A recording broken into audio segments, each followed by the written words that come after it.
السلام علیکم ورحمت الله وبرکاتہ. هر چېرته چې یې الله مو ښاد اباد او خوشحاله لره.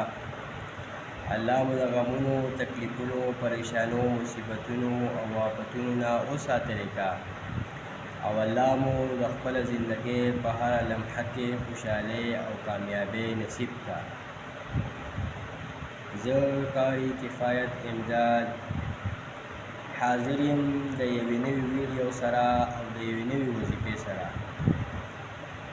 د نن دا وظیفه د هغه چا لپاره ده چې د چا اولاد نه کېږي او د هغې دا خواهش وي چې موږ ته الله رب العالمین نیکعمله او صالحه اولاد را نصیب کړي.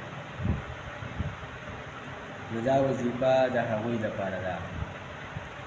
وظیفه دا ده چې د چا اولاد نه کېږي نو هغې چې کله خپلې بیبي سره کوروالی کوي نو د هغې نه مخکې دې 313 پیرې الرشید ووایي.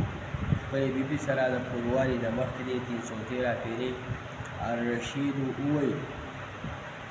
نو انشاءالله چې 7 ورځې یا 14 ورځې مسلسل دغه عمل وکړي نو انشاءالله د دغه عمل په برکت سره او د دغه وظیفې په برکت سره به ورله انشاءالله الله رب العالمین نیکعمله او صالح اولاد ورکړي.